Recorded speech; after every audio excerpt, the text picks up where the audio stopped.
കാണൂ പരസ്യരഹിതമായ ഏറ്റവും പുതിയ എപ്പിസോഡുകൾ. നിന്റെ കഴുത്തിലുള്ള ആ താലിയില്ലേ, നീ സുമംഗലിയായിരിക്കുന്നതിനുള്ള അടയാളം മാത്രമല്ലത്, നിന്റെ ജീവിതത്തിൽ നിന്റെ ഭർത്താവിനെ രക്ഷിക്കുന്നതിനുള്ള ആയുധം കൂടിയാണത്. ജീവനെടുക്കുന്നത് പോലെ ബന്ധങ്ങൾ അങ്ങനെ നശിപ്പിക്കാൻ കഴിയില്ല. അതുകൊണ്ട് നിങ്ങളുടെ ഭാര്യ ഭർത്തൃബന്ധത്തെ ഇനിയും ദൃഢമാക്കുന്നതിന് നീ ശ്രമിക്ക്. ഈ പ്രശ്നങ്ങളൊക്കെ മാറുന്നതിന് വേണ്ടി ഞാൻ എന്ത് ചെയ്യണം ഗുരുജി?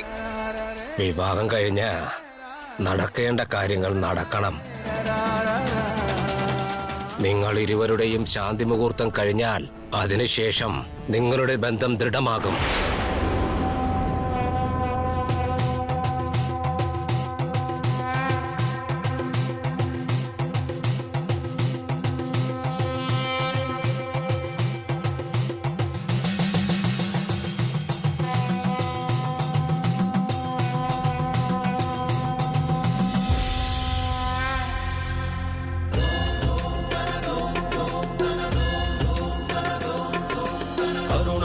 स्वर्णोदय दीप्तिम् अखिल भुवन चैतन्य प्रसादम्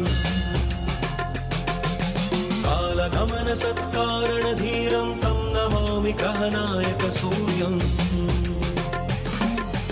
अमृत किरण रसरम्य प्रवाहं ललित ललित लावण्य ललामं महित महित माधुर्य मनोज्ञं तं नमामि सान्द्रोदय चन्द्रम्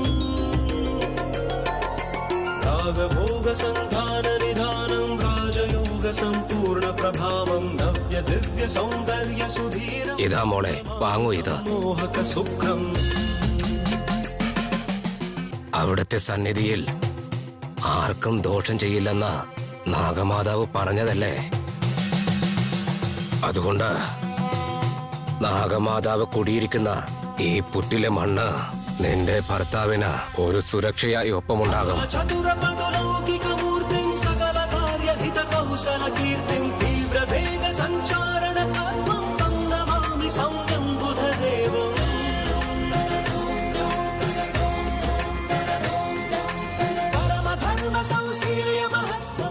ഈ പവിത്രമായ മണ്ണ് നിന്റെ ഭർത്താവിന്റെ നെറ്റിയിൽ എപ്പോഴും ചാർത്താൻ ശ്രദ്ധിക്കണം.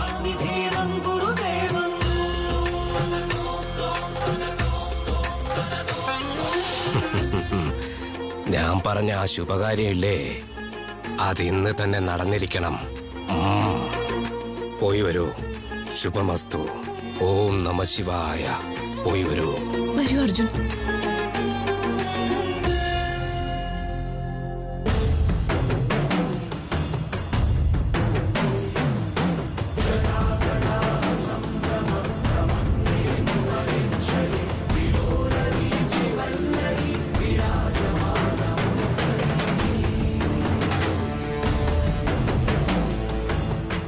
കഴിഞ്ഞ ജന്മത്തിൽ ഒത്തുചേരാൻ കഴിയാതെ പോയ ഇവരെ ഈ ജന്മത്തിലെങ്കിലും ഒന്നാക്കൂ മഹാദേവ. ഓം നമ ശിവായ.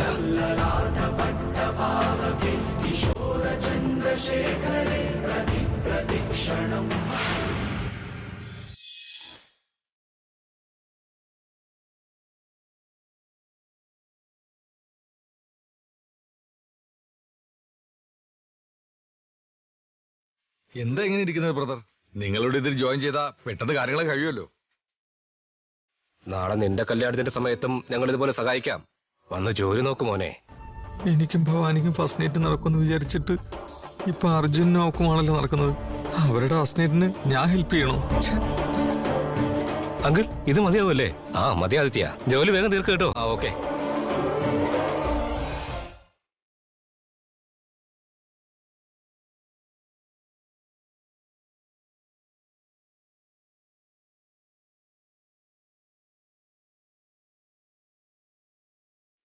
ചേച്ചി വേഗം ആകട്ടെ, സമയം കഴിഞ്ഞു മോനെ. കൗസല്യ, ഫ്രൂട്ട്സും സീഡ്സും ഒക്കെ റെഡി ആയിരിക്കല്ലേ? പിന്നെ പാല് എല്ലാം റെഡിയാക്കി ചേട്ടാ.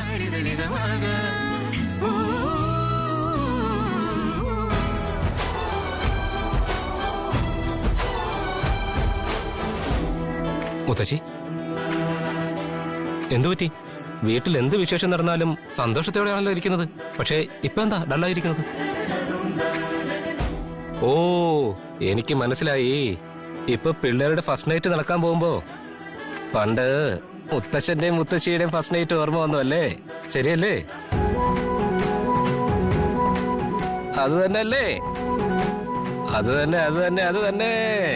ആ ആ ആ ആ മുത്തശ്ശി അടിപൊളിയാ. പക്ഷേ ഇന്ന് നല്ലൊരു ദിവസമായിട്ട് ഇങ്ങനെ ഡള്ളായിട്ടിരിക്കണ്ട കേട്ടോ. എണീറ്റ് വന്നേ.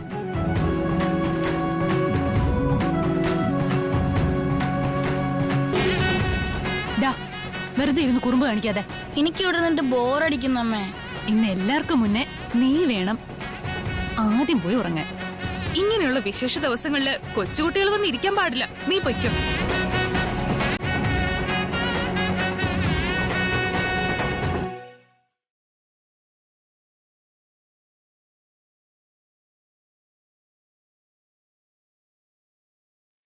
ചേച്ചി, എന്താ ഭുജി? അവിടെ എല്ലാരും എന്തോ ചടങ്ങിനെ കുറിച്ചൊക്കെ എന്തോ പറഞ്ഞോണ്ടിരിക്കുന്നു.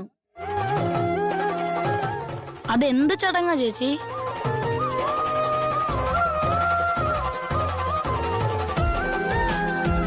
ശാന്തി മുഹൂർത്തം എന്ന് പറഞ്ഞ എന്താ ചേച്ചി? ഭുജി, എനിക്ക് പറഞ്ഞതാ. ചെറിയ വയല് വലിയ വർത്തമാനം പറഞ്ഞ അടി കിട്ടും നിനക്ക്. പൊയ്ക്കോ.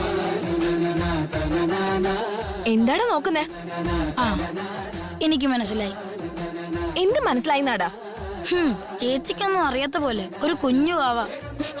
അയ്യോ, ഞാൻ പോന്നു.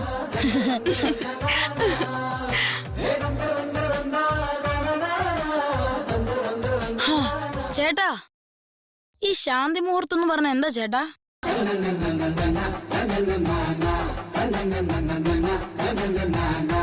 ഇന്നിപ്പ് കണ്ടാലേ അറിയാം ചേട്ടനൊന്നും അറിയാൻ പാടില്ലെന്ന്. ഇതൊക്കെ നിനക്ക് നിന്നടാ? അറിയാവുന്നവരാരും എനിക്കൊന്നും പറഞ്ഞു തരുന്നില്ല. അറിയാത്തവർക്ക് പറഞ്ഞു തരണ്ടേ? എങ്കിലല്ലേ എനിക്ക് അറിയാൻ പറ്റൂ. It's too bad. നിന്നെ ഉണ്ടല്ലോ.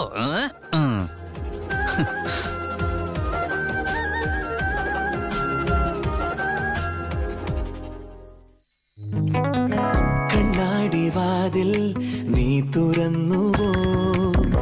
അഞ്ചാറു പൂക്കൾ നീ എറിഞ്ഞുവോ?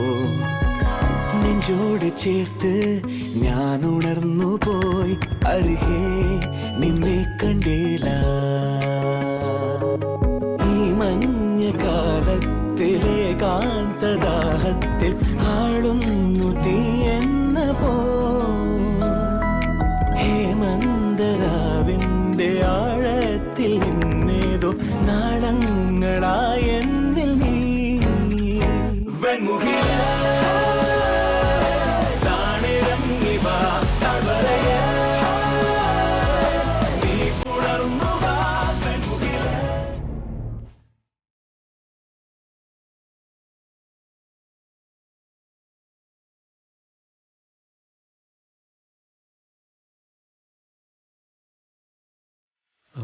മുത്തശ്ശി എന്താ ടെൻഷനായി നിൽക്കുന്നത്?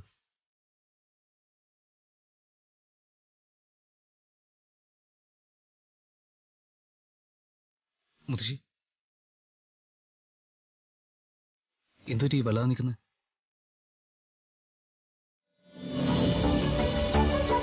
സ്വാമിജി പറഞ്ഞതനുസരിച്ച് നിങ്ങളുടെ ശാന്തി മുഹൂർത്തത്തിനുള്ള ഏർപ്പാടൊക്കെ ചെയ്തു. നിങ്ങളുടെ വിവാഹം നടത്തി തന്ന നാഗദേവത തന്നെ നിങ്ങളെ ശപിച്ചപ്പോ ഇങ്ങനൊരു നല്ല കാര്യം സംഭവിച്ച അതിനുശേഷം എന്തൊക്കെ പ്രശ്നം ഉണ്ടാവുമെന്ന് എനിക്ക് നല്ല പേടിയുണ്ട്.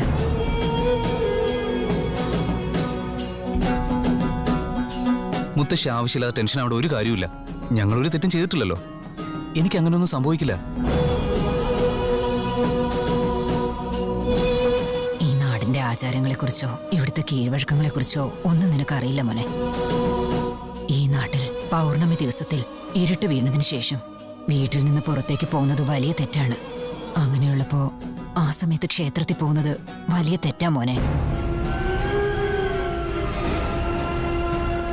പോയത് മാത്രമല്ല, ക്ഷേത്രത്തിൽ നിന്ന് മാണിക്യം എടുത്തോണ്ട് വന്നത് അതിലും വലിയ തെറ്റ്. ചെയ്തു പോയ തെറ്റിന് പ്രായച്ചിത്തം പോലും ഇല്ല. അതാ എന്റെ പേടി.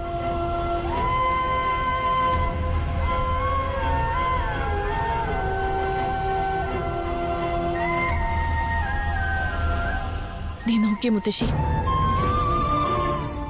നമ്മൾ അറിഞ്ഞുകൊണ്ട് ഒരു തെറ്റും ചെയ്തിട്ടില്ല. അപ്പച്ചിയെ രക്ഷിക്കാൻ വേണ്ടിയിട്ടാ അങ്ങനെയൊക്കെ ചെയ്യേണ്ടി വന്നത്. ഒരാളുടെ ജീവൻ രക്ഷിക്കുക എന്നത് ഒരു പുണ്യമായി ഭവിക്കുക എന്നല്ലാതെ അതെങ്ങനെയാ പാപമായി മാറുന്നത്? ഞാൻ ചെയ്തതിൽ എന്തെങ്കിലും തെറ്റുണ്ടെങ്കിൽ ആ ഗുരുജി എന്നെ വീണ്ടും സഹായിക്കാൻ നിൽക്കില്ലല്ലോ മുത്തശ്ശി.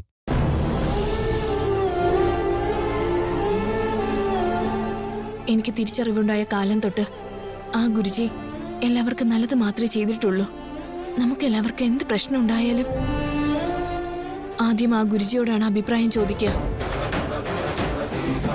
ആ ഗുരുജി പറഞ്ഞതുകൊണ്ട് തന്നെയാണ് ഇപ്പോൾ ശാന്തി മുഹൂർത്തം തീരുമാനിച്ചത്. അദ്ദേഹം പറഞ്ഞതനുസരിച്ചാൽ നമുക്ക് ദോഷമൊന്നും ഉണ്ടാവില്ല. മുത്തശ്ശി ഒന്നുകൊണ്ട് പേടിക്കണ്ട. അതെ മുത്തശ്ശി, ഗുരുജി പറഞ്ഞതുകൊണ്ടും പിന്നെ ഭവാനി പറഞ്ഞതുകൊണ്ടുവാ ഞാൻ ഇതിനുള്ള എല്ലാ ഏർപ്പാടുകളും ചെയ്തത്. നല്ലത് നടക്കുമെന്നാ മുത്തശ്ശി പറഞ്ഞിരിക്കുന്നത്. പേടിക്കണ്ടെന്നും പറഞ്ഞോ? മുത്തശ്ശി പേടിക്കണ്ട കേട്ടോ.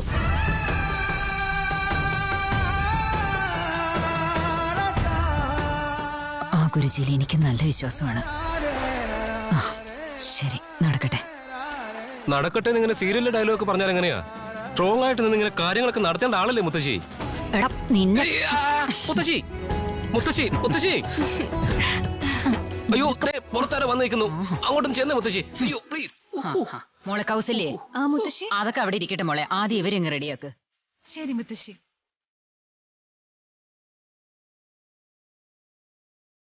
ചെല്ല്. വാ ഭവാനി.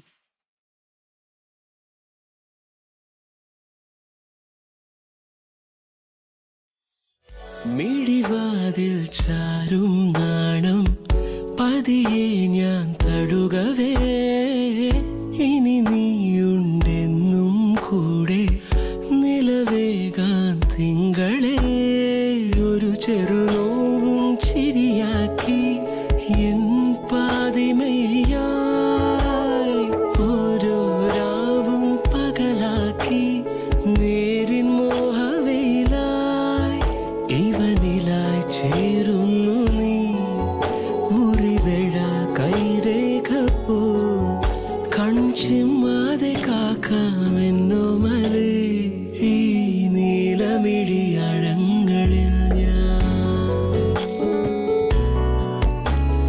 ഓ വീണലിഞ്ഞു പോകുന്നു താനേ, ഉരുകുമെൻ വിശ്വാസമായി ഉയിരിനെ പുൽകിടുമോ, എൻ മൗനങ്ങൾ തേടും സംഗീതമേ.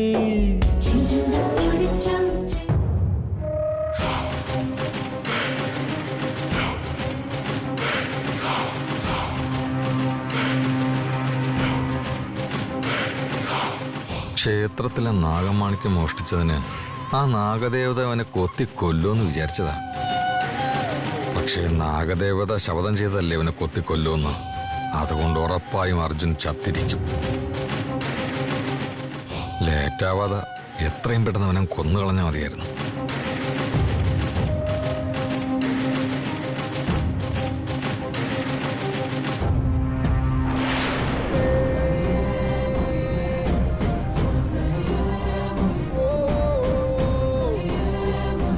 ഇത്രയും നാൾ അങ്ങേ തിരികെ കൊണ്ടുവരുന്നതിനായി എന്നെ കൊണ്ടാവുന്നതെല്ലാം ഞാൻ ചെയ്തു.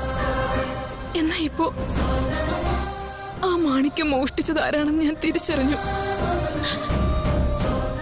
അവനെ വധിച്ച് അങ്ങേ തിരിച്ചു കൊണ്ടുവരാൻ ആഗ്രഹിച്ചിട്ട് കൂടി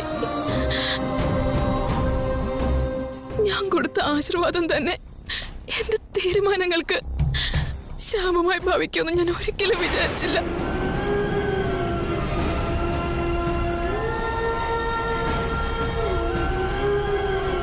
ഇങ്ങനൊരു അവസ്ഥ ഉണ്ടാകുമെന്ന് ഞാൻ സ്വപ്നത്തിൽ പോലും വിചാരിച്ചില്ല പ്രഭു.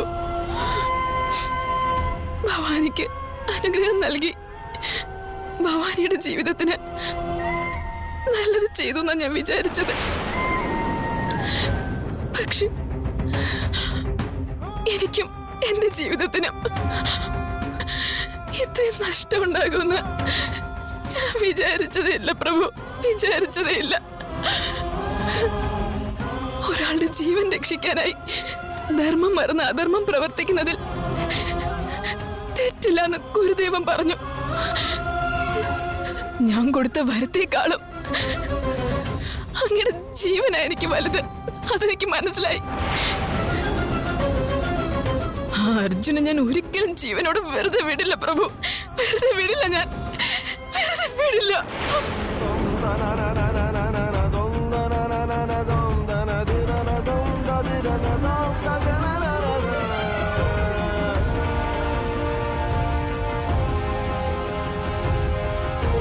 അവൻ ചാർത്തിയ താലിയുടെ മഹത്വം കൊണ്ടാ അന്ന് അവന്റെ ജീവൻ എടുക്കാതെ ഞാൻ വെറുതെ വിട്ടത്.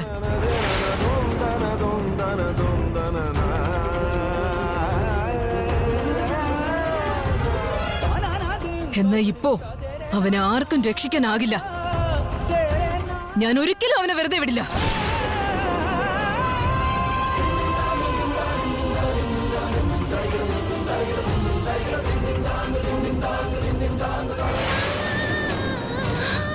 നീ രക്ഷപ്പെട്ടു എന്ന് വിചാരിച്ചിരിക്കുവാണോ? ഞാൻ നിന്നെ കൊല്ലാതെ വെറുതെ വിട്ടതുകൊണ്ടാ നിന്റെ ശരീരത്തിൽ ഇപ്പോഴും ജീവൻ അവശേഷിക്കുന്നത്. ഇപ്പോ നിങ്ങളുടെ ശാന്തി മുഹൂർത്തം നടന്നാൽ ആ ബന്ധം ഇനിയും ദൃഢമായി മാറും. നിങ്ങളുടെ ബന്ധം ദൃഢമായി മാറിയാൽ എനിക്കൊന്നും ചെയ്യാൻ സാധിക്കില്ല എന്ന് കരുതിയിട്ടാകും നിങ്ങൾ ഈ ശുഭകാര്യം ചെയ്യാൻ തീരുമാനിച്ചതെന്ന് എനിക്ക് മനസ്സിലായി. ഈ ബന്ധം ദൃഢമാകാൻ ഞാൻ സമ്മതിക്കില്ല. ഈ ചടങ്ങ് ഞാൻ ഉറപ്പായും മുടക്കിയിരിക്കും. ആ അർജുനെ ഞാൻ കൊല്ലാതെ വെറുതെ വിടില്ല. വെറുതെ വിടാൻ പോകുന്നില്ല.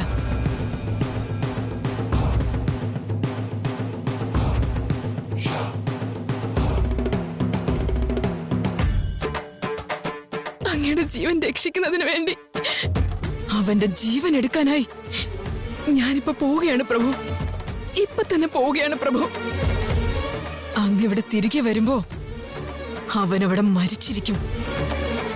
രണ്ടും ഒരേ സമയത്ത് തന്നെ സംഭവിച്ചിരിക്കും.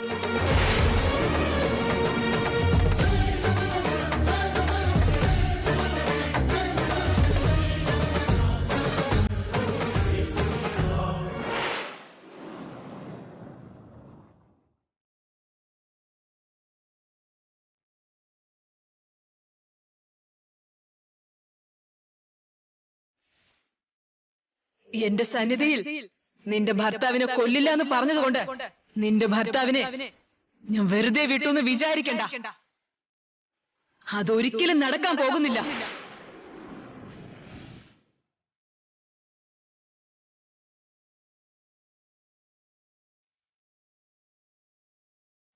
നിന്റെ ഭർത്താവിനെ ഞാൻ ജീവനോടെ വെറുതെ വിടില്ല. തീർച്ചയായും കൊന്നിരിക്കും.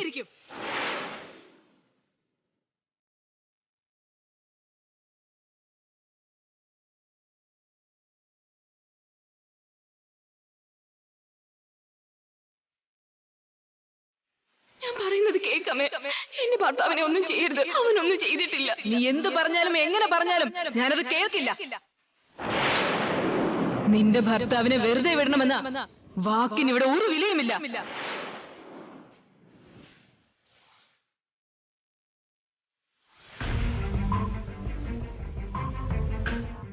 എത്ര പറഞ്ഞിട്ടും കേൾക്കാതെ എന്നെ കൊണ്ട് ഭവാനി താലി കെട്ടിച്ചു.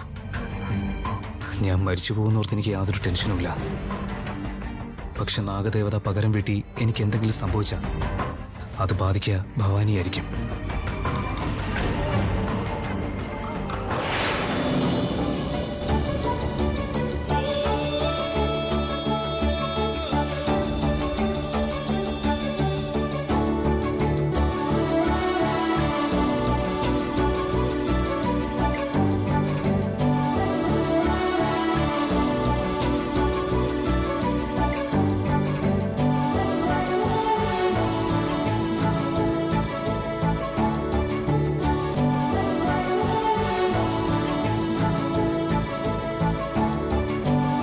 അർജുൻ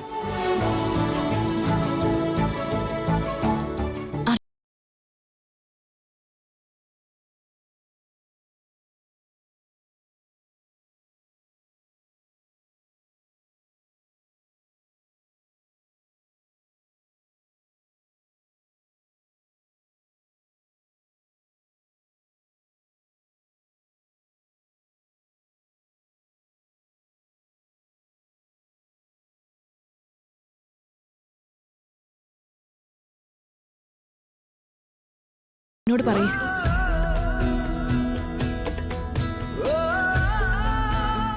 പറയ അർജുൻ.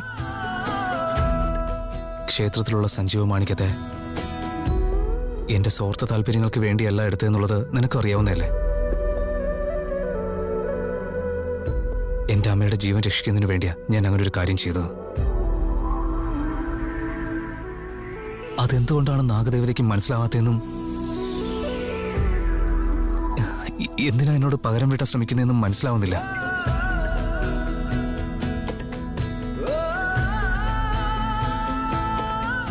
നിന്റെ കഴുത്തിൽ താലി കെട്ടിയതിനു ശേഷവും നാഗദേവത എന്നെ കൊല്ലാൻ ശ്രമിച്ചു.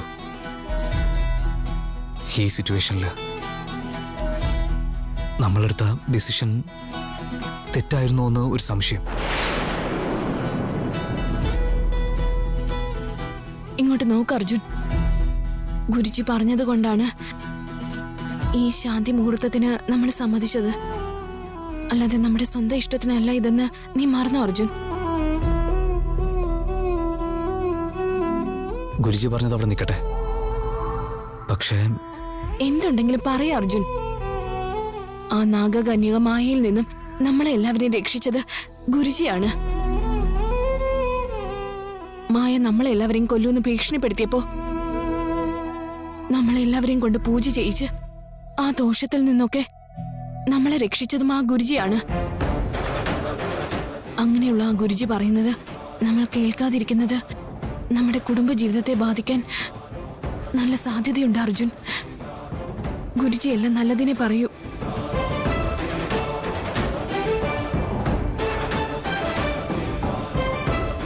വരും വരായികളെ കുറിച്ച് നീ ഇങ്ങനെ ഓർത്തിരിക്കുന്നത് കാണാൻ എനിക്ക് കഴിയുന്നില്ല. എനിക്കിത് സഹിക്കാൻ കഴിയില്ല അർജുൻ. എന്തൊക്കെ സംഭവിച്ചാലും ശരി, ഇപ്പൊ നമ്മൾ രണ്ടുപേരും ഭാര്യ ഭർത്താക്കന്മാരായി കഴിഞ്ഞു. ജീവിച്ചാലും മരിച്ചാലും എല്ലാത്തിലും നമ്മൾ ഒരുമിച്ചായിരിക്കണം. മനസ്സിലായോ അർജുൻ?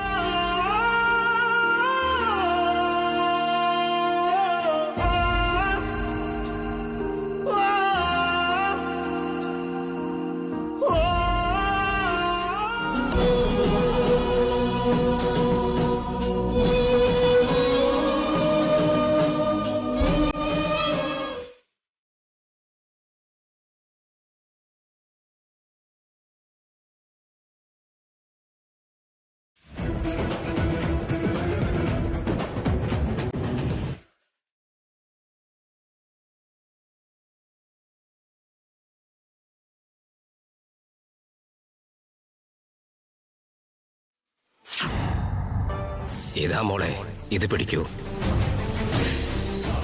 ഈ പവിത്രമായ പുറ്റിലെ മണ്ണ് നിന്റെ ഭർത്താവിന്റെ നെറ്റിയിൽ ചേർത്താൻ നീ ഒരിക്കലും മറക്കരുതാ.